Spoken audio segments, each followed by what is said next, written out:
Hello and welcome to this video on how to install mods for Minecraft. So the first thing you want to do is go to this website called multimc.org and you want to click here where it says download and install, and then you can get the program Windows, Mac or for Linux. So once you've installed MultiMC, you're going to get a screen like this. So what you can do is you can then right click and you can do create instance. So I'll just sort of show you like a sample, and you can see it's actually like you can even get some of the old FTB mod packs as well here. Even the new ones actually. So that's one way you could get stuff, and then there's stuff in third party as well. These all used to be on the old FTB launcher, and then you could even put on the old FTB launcher you could put in like a code, and it would give you a pack code, and it would give you like a pack. But what I'm going to show you is more just how to install like something very simple. So what you want to do then is choose a version of the game that you want. So at the moment, for instance, you can choose snapshots if you want to do newer than the latest release. But I'll just show you the latest release for now. So because I'm probably not going to use this one, I'll just call this test. And you press OK and you get a little box like that. Now what I'm going to show you is how to do Fabric, because I've been doing Fabric quite a lot and I've got some good examples. Okay, so when you want to install Fabric, there's different things you have to consider.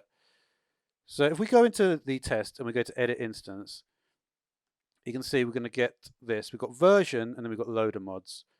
We have some other buttons, but it doesn't really matter about them at the moment. So normally the way to do it, you'd install the latest version of Fabric. So I just install the latest version. So you normally just want to use the latest version. There is another case where you might not want to use the latest version, but for now we're going to put the latest version in. Okay, and you can see it's got the latest version there. However, that's not enough to actually, doesn't mean that Fabric's installed yet. What you have to do then is you have to go to loader mods. And if we go here, you can see this is the Fabric API. So you need to have both the Fabric loader and the Fabric API for Fabric to work. So what does that mean? Well, it means that you go to the files, and you can see, right, the one that we're going to want here is we're currently running 1.16.5. So this is the one we're going to want. It's the latest version for 1.16.5. These other ones are 1.17. We're not going to want those.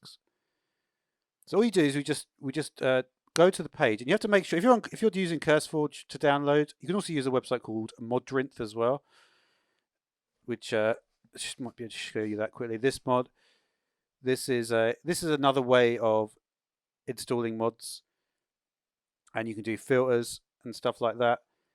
And you can see you can even search for like interesting categories there, like a cursed category. That's a funny one, but that's another way to do it. It's not that popular at the moment. It may become more popular in future, just because we're going through a bit of a transition away from the Twitch launcher at the moment. So that may be why. But anyway, so once you get here, you can see you can download this Fabric API.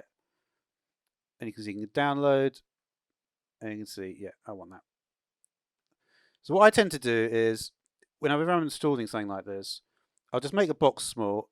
So yeah, so once you've got that in your downloads, a simple way to do it is you just drag it across, and you see you get a little plus there. And now that means that Fabric is now going to work. So if I ran the game now, it's going to run with Fabric. I could prove it, but I can assure you it does.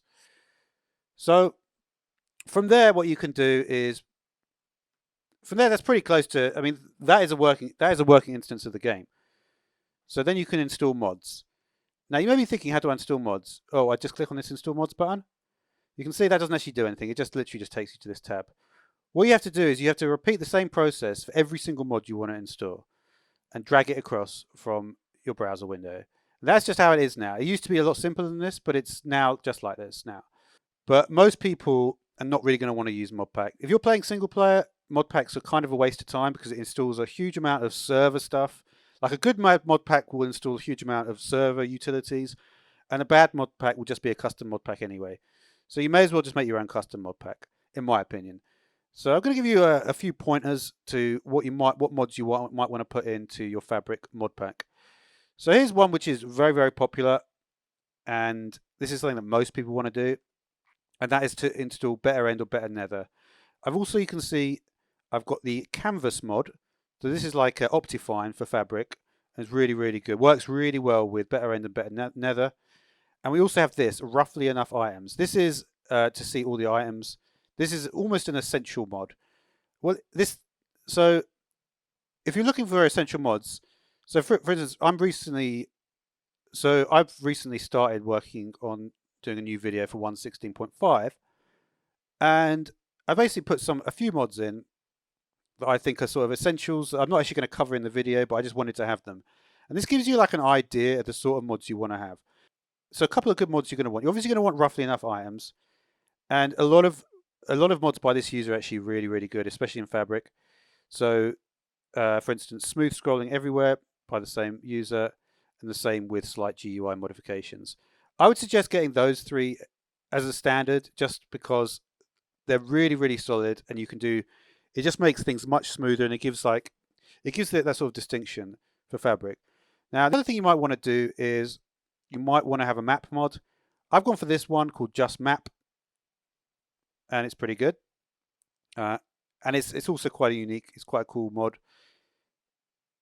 You could also have, say, a biome mod, Ecotones. It's been around on Fabric for a while. It's pretty good. Now, what I want to show you quickly is what happens if you. There's one thing that will happen when you're installing mods. There's also this mod Trinkets. This is a pretty important mod in terms of the Fabric ecosystem to get more items. Very well supported by artifacts. So they're good to install together, those two. And then this is for sort of F3 info lines, overlay stuff. This will re-roll enchantment tables, which is pretty useful. And you can actually see you have coloured enchanted books. So these are just little things that just help to start off. And then we also got Minecraft Earth mobs. This is probably the best Minecraft Earth mob I've found.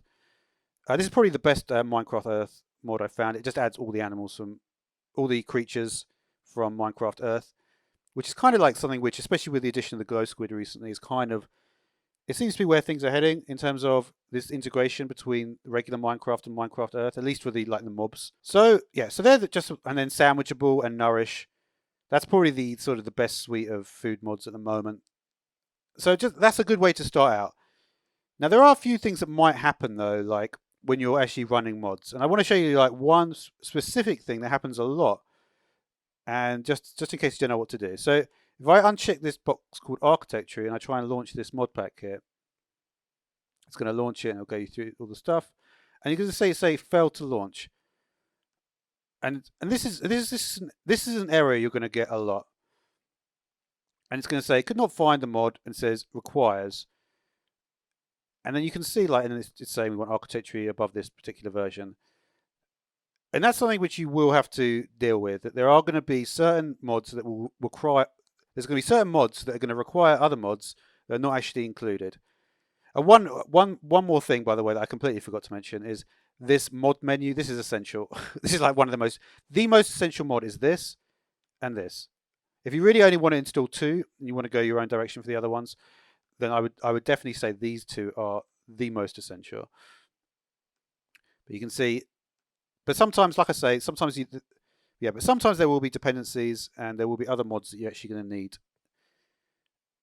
There'll be other like core mods that you need to install that don't actually seem to do anything, but just shove them in there and it will be fine.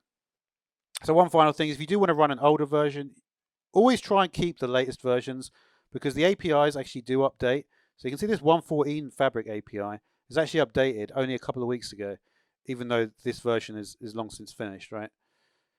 So you should really try, and again with the Fabric loader, I'm on 0.10.8, and you can see that this is actually, I didn't play with it after this point anyway, so that's why that version's there. So you can keep the latest versions of both the loader and the API.